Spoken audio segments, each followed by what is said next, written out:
Hello and welcome to Founding Fuels 2025 in Review, our special year-end podcast series where we look back at the forecasts made in the World in 2025 masterclass earlier this year and reflect on how the year actually unfolded. In the first two episodes, we heard from Professor Yao Yang on how China saw the Trumpian reset of the global order, and from Sandeep Vaslekar on the fractures within the Western alliance and the escalating contest for control of AI. Today, we move to Washington, D.C., and to a voice that's long argued for realism and restraint in U.S. foreign policy. Justin Logan, Director of Defense and Foreign Policy Studies at the Cato Institute. Back in January 2025, during the World in 2025 masterclass, Justin offered a clear-eyed forecast. He cautioned that the resurgence of nationalism in US politics would recast America's role in the world, unsettle traditional alliances, and highlight the growing mismatch between its strategic ambitions and political will. He also underscored how demographic change, migration, and a fraught relationship with China would continue to define the global balance of power. Now, as 2025 draws to a close, we revisit those ideas in the light of what's actually transpired. What have Trump's trade and foreign policy choices meant for the US economy? How has US-China relationship evolved amid renewed competition? Why are nuclear weapons suddenly back in global conversations? And how is immigration once again redrawing America's political map? To explore these questions, my colleague Dinesh Narayanan, senior journalist and anchor for this series, is in conversation with Justin Logan. Dinesh, over to you. Thank you, IG. It's great to be here. Excuse me. Welcome, Justin. It's been some time since we met last time in January. So we've had events that have practically shook the world, and the epicenter has been the White House, clearly. Since then, there's been the Liberation Day tariffs, and I guess you were in Brussels on Liberation Day, so that would be quite interesting to have been there that day. We have had the longest shutdown to bookend the other end of this period during which we are meeting. We had the longest government shutdown. And when we met, you were worrying about the US economy. And in October, the gross fiscal deficit, US debt has crossed $38 trillion. So looking back, how do you see the year?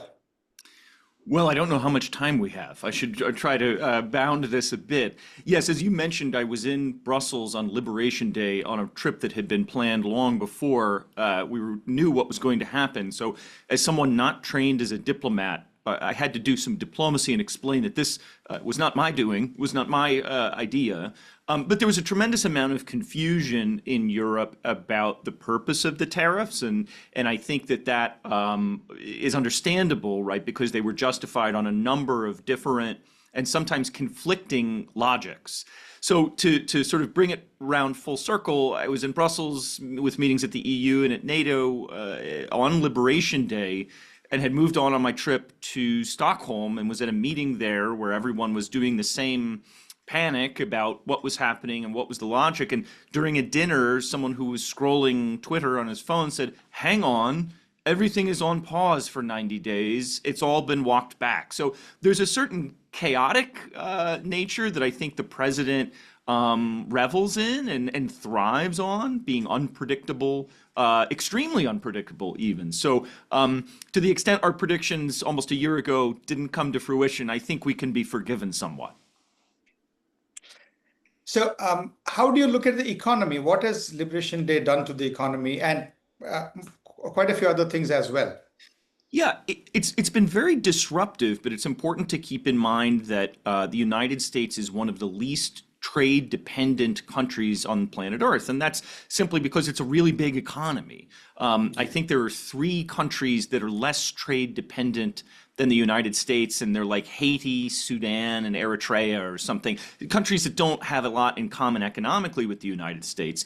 So the tariffs have been terribly disruptive to certain sectors of the economy in certain ways. But in the macroeconomic sense, the sky hasn't fallen, which I, as an American, think is a wonderful thing. But I do worry about, and I am not an economist, so take this for what it's worth. There's a tremendous amount of market capitalization in companies like NVIDIA, where if those stocks, were to, undergo hard times, they would bring with them down huge parts of the U.S. Market index, if not the economy itself. So there's been a huge move into this sort of tech AI space that I, am hopeful won't bring things crashing down, but have some lingering worries that it may. One of the things which you mentioned last time is that the American calculus of the Chinese political system changing did not play out as anticipated. And now China has clearly drawn the red lines as well. And a lot of people are saying that now, after the summit in Seoul, there is a G2, a real G2 now. Do you agree with that? No, I mean, I think that the president has been, to my mind, fairly restrained on China policy, probably more restrained than I would have predicted at the beginning of the year, in the sense that it was quite clear that there was going to be a wave of tariffs coming. But I think if you had some of the more China hawk members of the administration drawing this up, they would have been targeted at sort of geopolitical goals having to do with China. And instead, I think that the tariff policy had a ready, fire, aim quality about it, where they were just sort of spraying tariffs, and people in India know this quite well, in ways that didn't match very well with the sort of realist geopolitical competition with China ends. So I think the administration has been, it clearly wants a deal with China, and I think that what we just saw was a sort of kicking the can down the road approach, which is sort of denigrated too much in Washington sometimes. There's something to be said for kicking the can down the road if you can't sort of solve the problem today. But I do think that the president has shown a willingness and indeed a desire to come into some sort of new equilibrium with China. But I don't think that's going to involve sort of divvying up the world in the way that people who talked about a G2 10 or 12 years ago were thinking.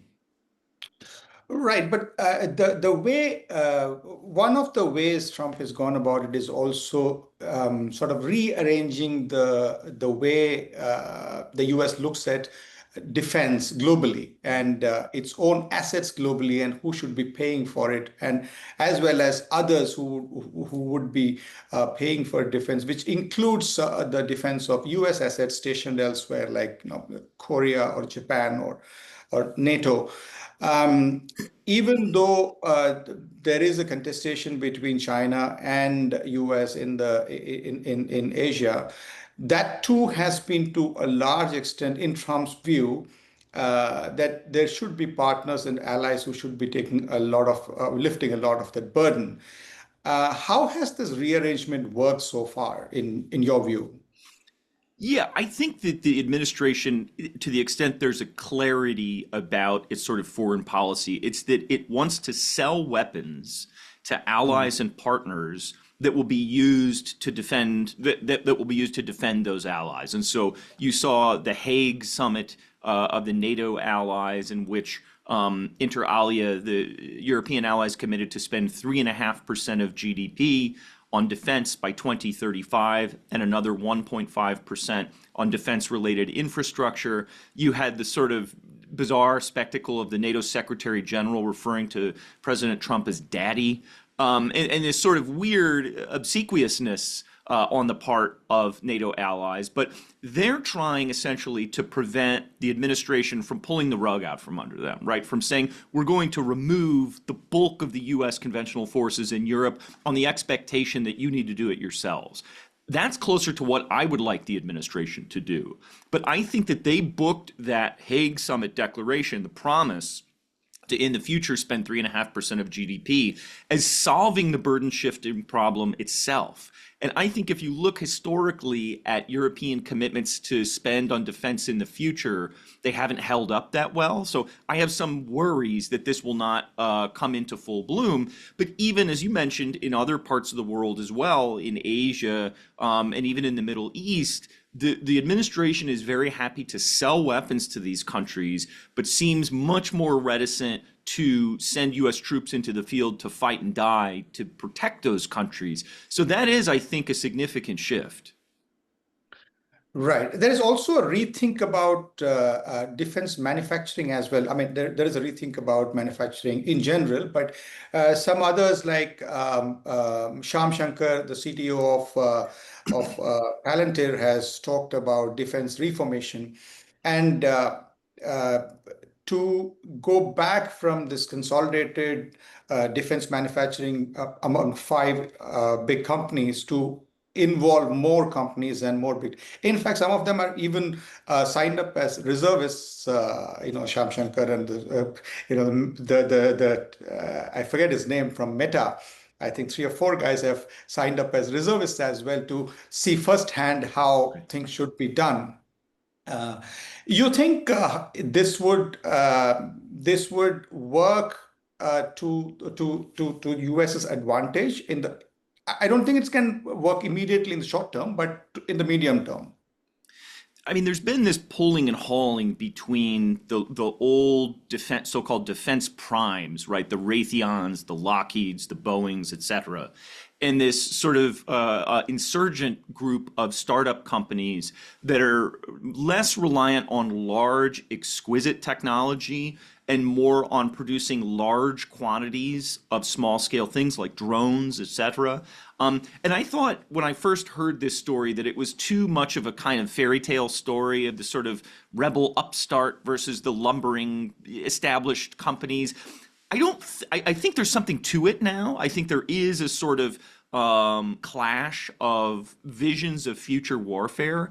I think that if you look at, I mean, we've mispredicted the future regularly, right? In the 1990s, there was going to be a revolution in military affairs that was going to, if not take human beings out of the picture entirely, minimize the role of human beings. And of course, we saw that founder in the global war on terrorism.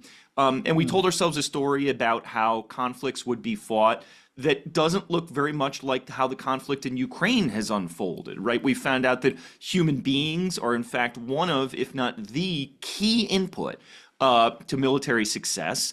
And so I'm ambivalent. I'm waffling and trying kind of not to answer your question because I'm not certain exactly what I think. It's quite clear that from the point of view of surveillance and reconnaissance, and in other ways, drones have become central to the modern battlefield. But at the same time, mass and maneuver and all of these old-fashioned ideas have made clear that they have not gone out of vogue. So how these two visions relate to one another, I think they're both going to have a role to play. And so, to go whole hog on one or whole hog on the other, I think is going to be a mistake because, again, they're going to relate to one another. Neither is going to overtake the other. Either way, it's going to require a lot of spending from the government. And given the condition of the public finances in the US, do you think it merits, I don't know, it's not more discussion really, but is it possible for the US to do it? So it's a great question. As you mentioned in the sort of setup, we've crossed the threshold of $38 trillion in debt. The United States is adding to that at a rate of $2 trillion per year. And the top 3 items in the US budget, Medicare, Social Security, and interest on the debt, aren't really amenable to policy change that I can see. Both political parties have agreed that Social Security and Medicare are off the table. It's very difficult to play with interest on the debt, right? There are some people who say, oh, we'll just default on part of the debt and it won't bring the dollar down. But thank God no one has listened to those people at this point.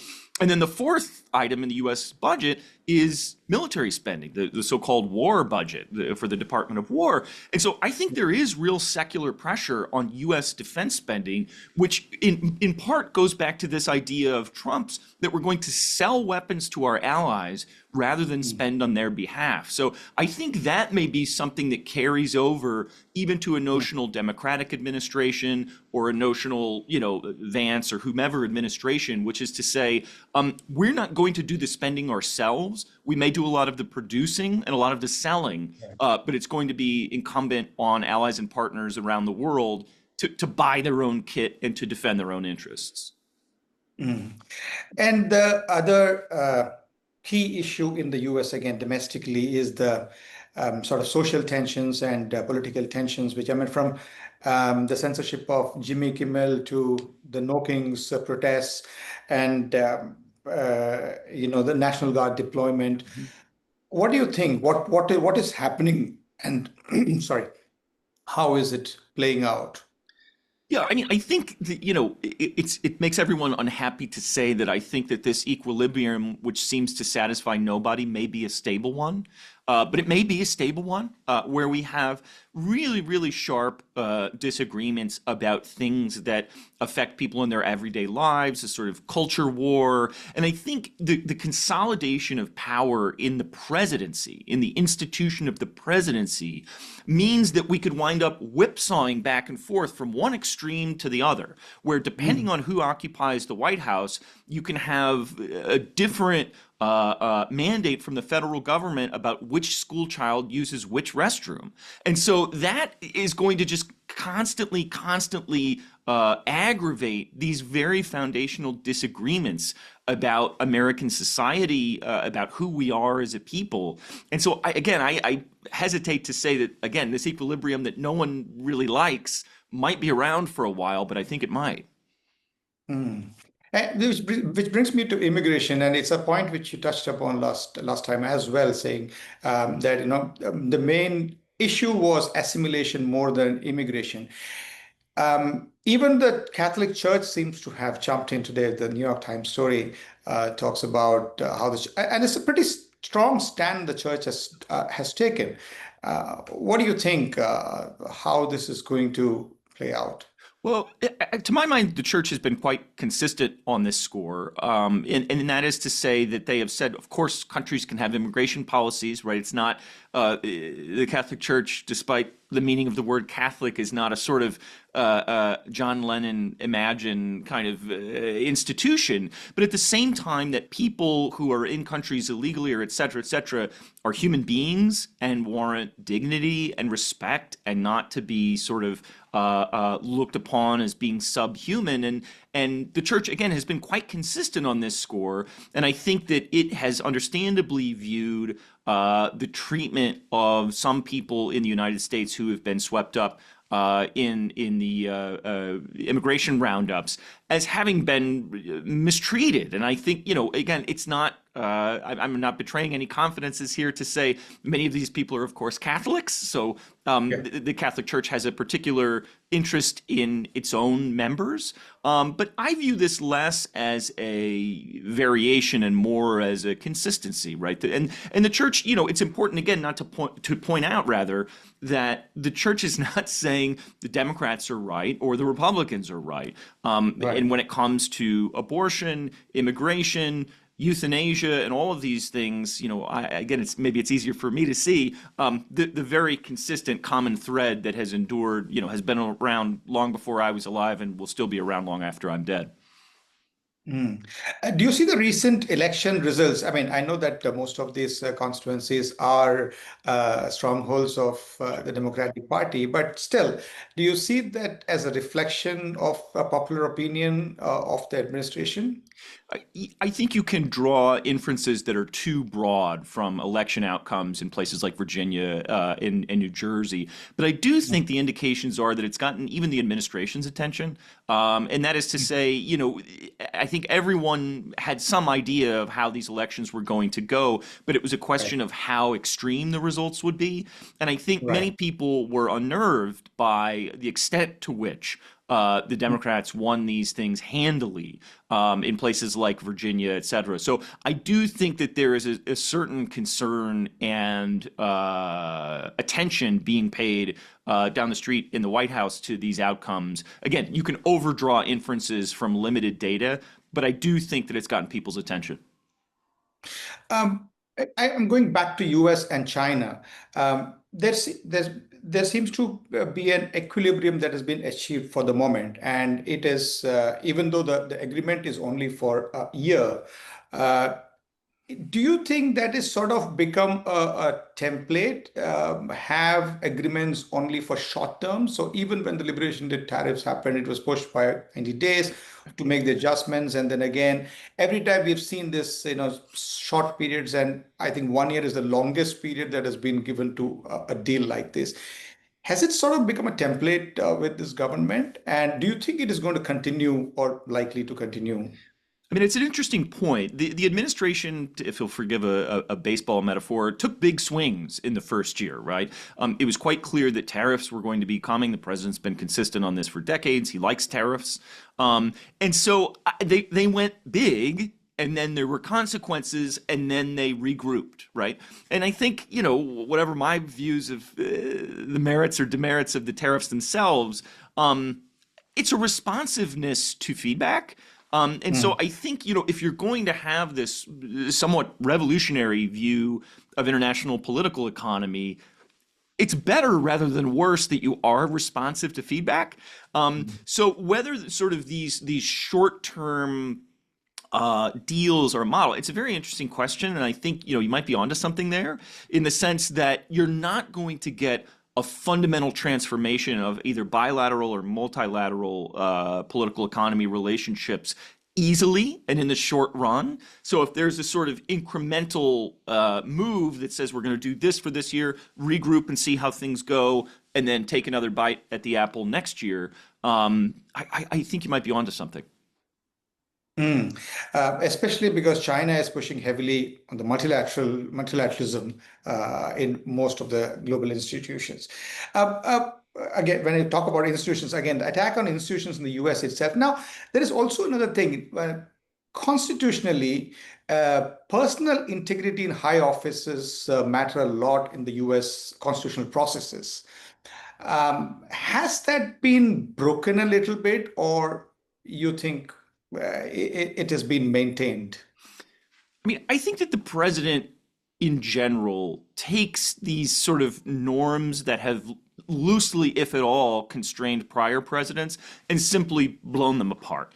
And so I think if you look, and not to sort of somewhat change the subject, right? But if you look at the US policy in Venezuela, on paper, it looks a lot like a president doesn't have the authority to do the things that the president has been doing heretofore.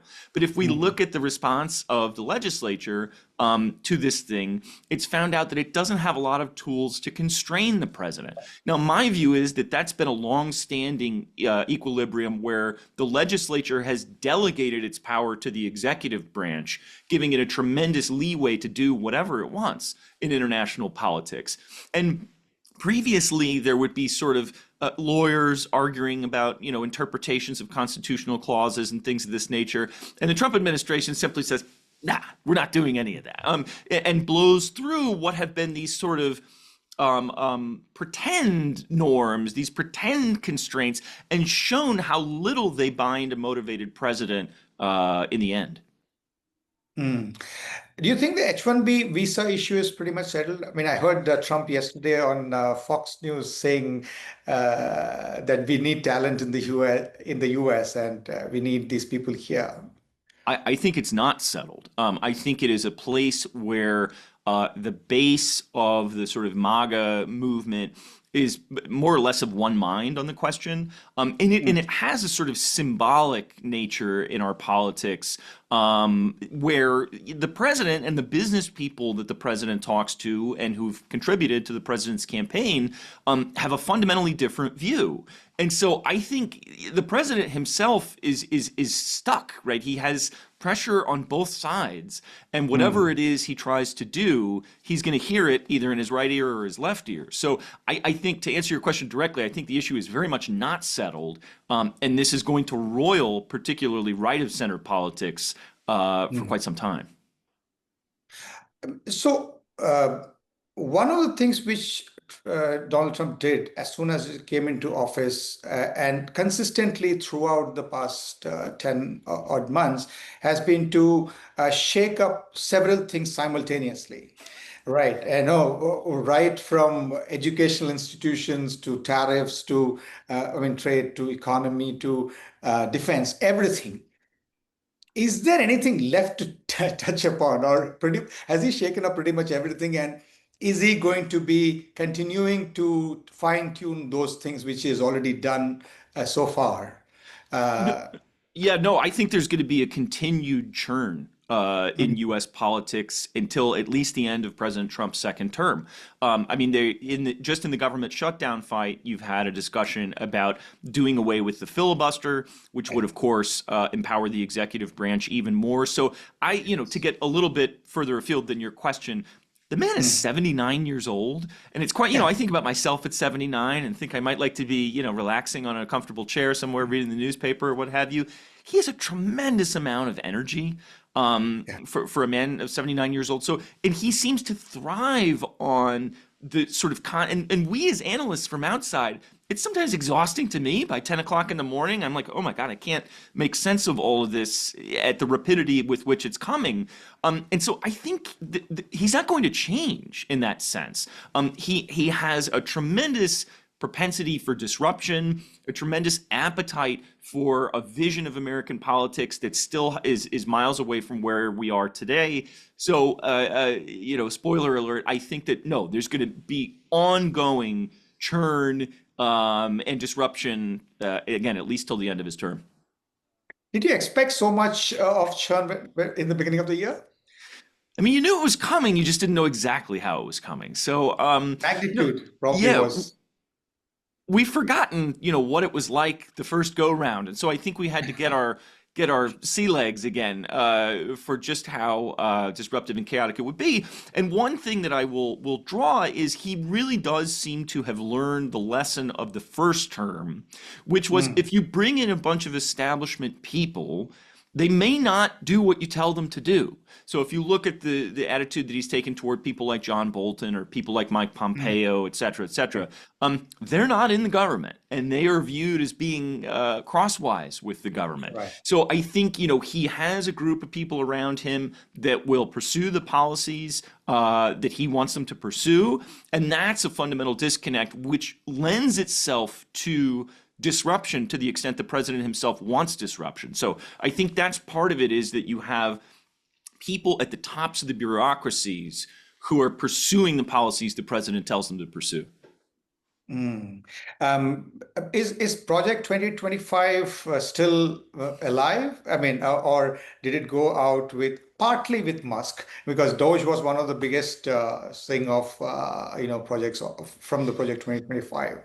I mean, I think some of the things clearly are going to carry over. If you look at the head of the Office of Management and Budget, Russell Vought, he was very much involved in Project 2025. And I think the president on the campaign trail viewed Project 2025 as being radioactive politically. And so was at pains to sort of say, I don't know who these people are, they don't speak for me, et cetera, et cetera. But it was a 900-something page document. And it turns out that across 900-something pages, chunks of that did port over to the government. And some of the people who wrote that did port over to the government. So I would view Project 2025 less as one discrete thing and more as a huge agglomeration, a sort of, bowl of fruit on the table from which you might take a banana or an apple as hunger takes you. Well, with that, I think time is up. I'll hand it over back to IG. Thank you, Dinesh, and thank you, Justin, for that rather candid and deeply reasoned look at how 2025 has unfolded from Washington's vantage point. Across this series, we've now heard from Beijing, Mumbai, and DC, and a pattern is emerging. I think the forces shaping 2025 are global, no doubt, but the responses remain profoundly local, each nation redefining its role in a more fragmented world. If you missed our earlier episodes with Professor Yao Yang and Sandeep Vaslekar, you can find them along with the recording and the key takeaways on foundingfuel.com. This has been 2025 in Review, a Founding Fuel podcast series exploring how foresight met reality. I'm Indrajit Gupta. Thank you for listening and see you in the next episode.